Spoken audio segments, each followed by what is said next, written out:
Hey, welcome to the Gary and Mark Show. I'm Gary, And I'm Mark.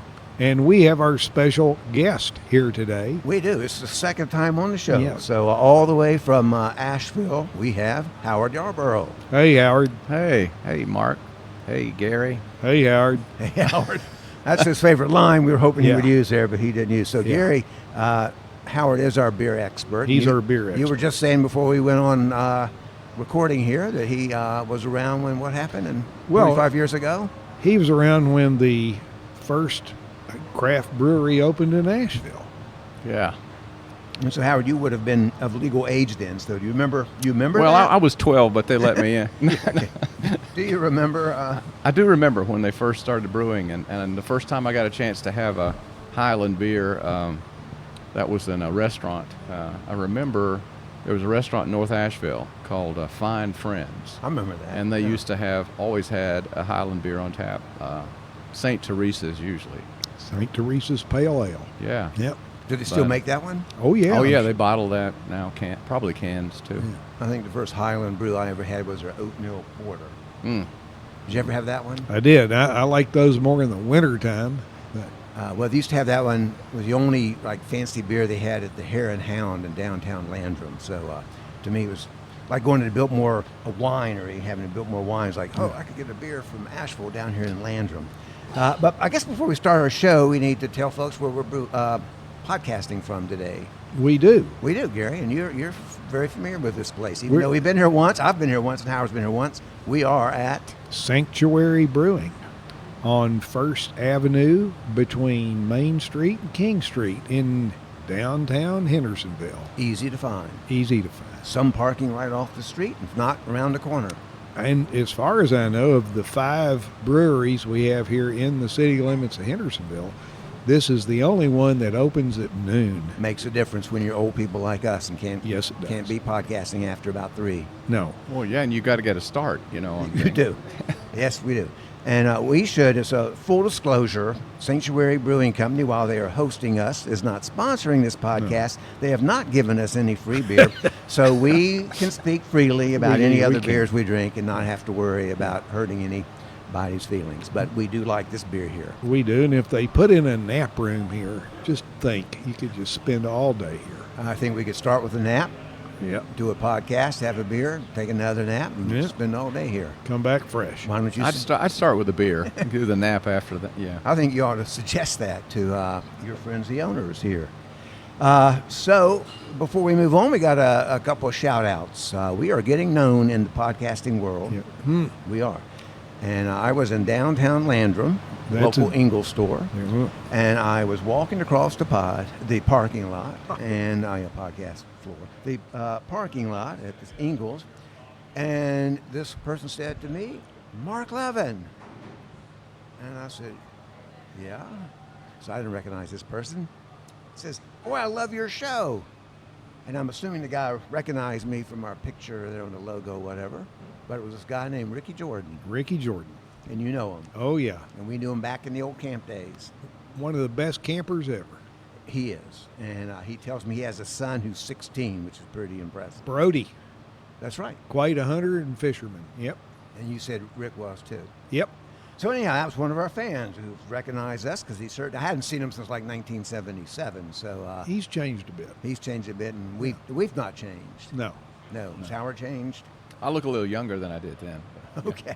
And we also got a comment. We're getting tons of comments on our Tons. podcast. I think That's 2,000 pounds worth. That's right. I think Yeah, we actually only it's a have ton. one comment, but Okay. it's a start. Now on the Facebook, we've got dozens and dozens. Yeah. And so make sure you tell your friends to like us Tell on your Facebook. friends. Gary and Mark Show. Yeah. Easy to find. But, Don't confuse us with the Kardashians. yes. And when you go, we're now on all those Spotify and iTunes and stuff. And when I went to look for us, believe it or not, there is a Gary, Mark, and like Doris show or Phyllis. So don't get confused when you're looking for the Gary and Mark show. It's you'll see 2 old guys in Yeah, I a haven't- blue background. Don't know anything about Doris. Haven't seen her. No. Or Well, Phyllis. she's not part of our show. Okay. That's another show, Gary. Okay. All right. So anyhow, but we had a comment from someone said, come by and visit, we assumed, the Hendersonville Pinball Museum. The and Pinball Museum. so we didn't know he was inviting us to come podcast there, or he just wanted us to come by and take a look at it. But we Yeah. would certainly like to Sure. check that out. Check out his pinballs. We could do that. Sure. Yes. I'm game. And you've never been. Never been. Lived here 30-something years. and Well, not it's only been open a couple of years. Okay.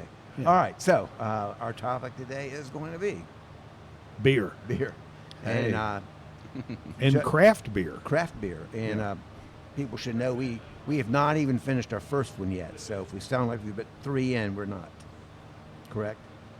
Yes. Okay, yes. All right. So, I wasn't counting, but I think this is the first one. all right. So what's our first topic here?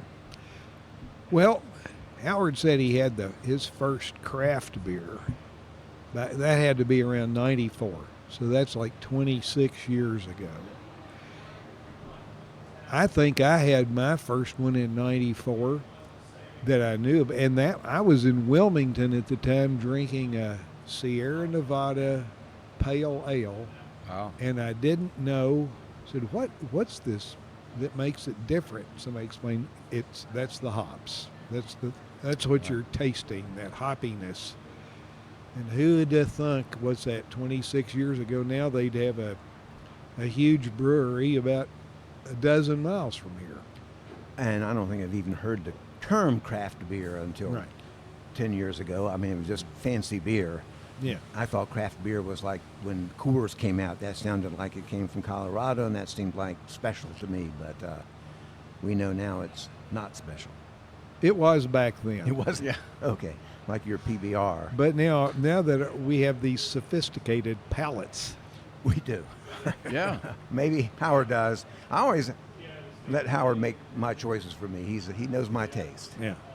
And before we get too far, we are in trouble. We have not thanked our true sponsors. No, we haven't. We have not. And we need to. We need to Because they we- may pull their sponsorship. No, I'd hate for them to do that. So we want to thank both Big Whiz Pocket Buddy. That's a good one. Yeah. Okay, yeah. And then what about Rabbit Island Resorts? Great sponsors. Okay, and Rabbit Island just started up with us last week. And, Yes, they did. We've been told they've already sold a few of their little timeshares. Now, and all that mail we're getting, however we're getting it, saying basic membership, that's okay, but I want an upgrade. So we're working on that upgrade right now, even as we speak. Howard, did you get a chance to listen to our last podcast? I did, yes. Okay. In fact, I contacted the Rabbit Island folks, and Okay, he's and interested. I like how they sell those timeshares in different increments of time. I got a 2-hour one. That's good. So, And it doesn't matter because you got the sticker on the back of your car. You got the sticker on the front. Lifetime warranty on that sticker. That's yeah, I right. never have to go there. You So, don't. Actually, if you go, there's not much to see. So that's the whole point. Yeah. So, but people think you go there. But- So we hope you will sponsor. Go visit and Yeah. patronize our 2 sponsors, and we are looking for additional sponsors.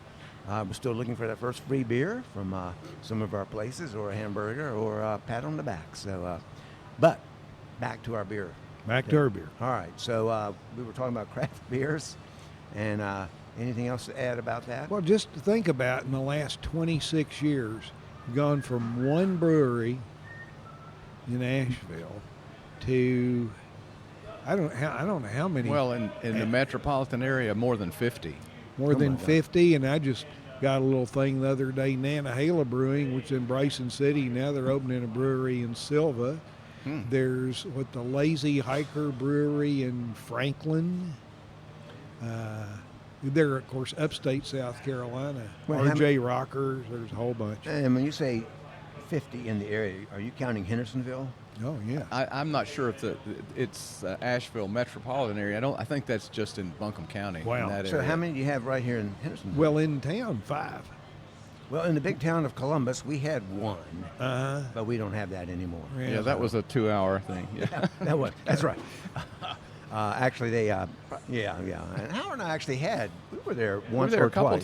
times, yeah. We tried to do our best to support them, but Columbus is a town of 1,000 people, so don't know how much beer they drink, but I think more than people realize. So, but So yeah, lots of craft breweries, but let's go back to our early years. Ah, And we were going to talk about our first beer, other than the one that maybe our dad gave us a sip, or Yeah. some of our early beer memories. And just That wouldn't have been my dad. No. wouldn't have been. But we do need to point out, if we have any younger listeners, yes. in our day, the legal age was 18. Well, where I grew up in Kentucky, it was 21. Oh, Yeah. really? It was 18 in North Carolina. It was 18 in North Carolina. Yeah. Well, see, you could go to Ohio. We go up to Cincinnati.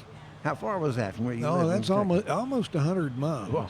But they had, go to the Reds ball game, nickel a beer night. Of course, we didn't know. I think it was pretty much 3-2 beer, Yeah. and we didn't know any better. And Well, yeah. we did know if somebody's going to drive, that person doesn't get to drink the beer. Well, that's good. That was. That wasn't common That's why- knowledge in my neck Yeah, of the woods back you were then. ahead of your time. That's why we're You still were a alive. trendsetter. That's Yeah. true. You were. So we just want to make sure, if we have any listeners out there who are Yeah. youngish, that the legal age was 18 back then, except if you lived in Kentucky, it was 21. Right, And and I if didn't. you are underage now and want to listen to this, just have your mom or dad sit down with you. Yes, we have said no bad words on this. And We haven't. We have not given any bad advice. No, we haven't. We have not. No. So, what was your first beer you remember? And were you legal age or Well, no? we won't go there. Probably. Okay. Well, in Kentucky, heck no, it was too strict. But as far as in high school, I had 2 of something, and then I didn't remember anything after that for a while.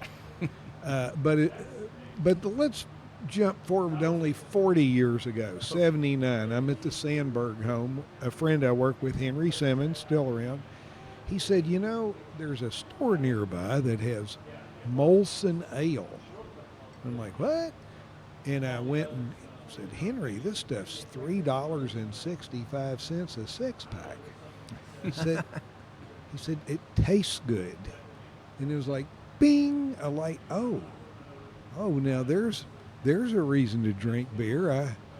I hadn't had that one before, and it was. Was that a Canadian beer? It was. Yeah. They had an ale and they had a beer. Of course, I didn't know the difference in between ale and beer, but there was one grocery store that carried Molson, and so I would go get it was a red label ale, and it had a different, pretty tasty taste, as I recall. So do you still drink any Molson to this day? No, don't. No. I don't even see it around. now. It's still made. Yeah, there's Sure. still some Canadian beers you can see. Yeah, 3 or 4 different Labatt's, ones. Moosehead. All, Oh, yeah. So, Howard, do you have any early memories? Yeah, well, see, I grew up in a pretty strict household, so there was no chance for beer until I got away to college. Aha. And so my first roommate, the first week I was at school, took me with him and his friends, and I tried about everything that week. Beer was one of them, and it was just a little taste. They had this big bottle, the quart-sized bottle, Oh, whatever yeah. that is, Oh, yeah. of Schlitz, I think it was. Yeah, twist caps. Those, Yeah. And so I poured some up in a glass for me, and I mean a glass like a juice glass sized glass, and I tasted it and I thought, wow, that's awful. That's nasty. And so it's actually, the next time it tasted pretty good. So it didn't take me long for it to grow on me, and Schlitz was the beer I drank I did my beer cutting teeth on, and it was about $1.69 for a 6-pack in those days. So. But where was it in Chapel Hill that you talked about the quarter beer? Remember you said... Oh, yeah, at the Buckeye. Was it Buckeye? At the Buckeye, you could get the regular price was 25 cents for a mug of beer, and it was $1 for a pitcher. But at happy hour, it was 10 cents for a mug and 50 cents for a pitcher. Whoa. Whoa. So- Were those mugs back then, you think 12 or 16 ounces? I'm guessing they were 12. Me too. Yeah. Well, I remember the Buckeye too. Now, I had my first beer before I got to college, but not soon, not too soon before. At least that's what I could say on recording. But at the Buckeye, I'm sure it was a Buckeye because that was a street. I noticed it was a side street, and it was across from this other place that had hot dogs and stuff. I don't remember the name of that. But my most embarrassing, and it wasn't a beer moment, You had to go to the bathroom. And I'm a country boy from Mount Gilead, North Carolina. Still a country little town, although it's growing up, I guess. I went to the bathroom, and it had on one door, it had a picture of a dog, and it said pointers. And the other door, probably heard this story, had a picture of a dog, and it said setters. So I'm looking at that. Didn't say men or women. I have no clue which one I'm supposed to go to. So did you just go out to the parking lot? Well, a lot of people were. Yeah. And I'm sure a lot of people didn't care which bathroom Yeah. they were going into. But you get that joke there? I do, and what makes it funny now is in my earlier life I was a pointer, but now I pretty much given the opportunity I'm a setter. All right. Yeah. All right. Well, this is I'm Mark, and I'm Gary. and this is Howard. and this is the Gary and Mark podcast. We'll see you next time at our next watering hole. Yeah. All right. Till All then. right. Till Thanks, then. guys. Yeah. Thank you.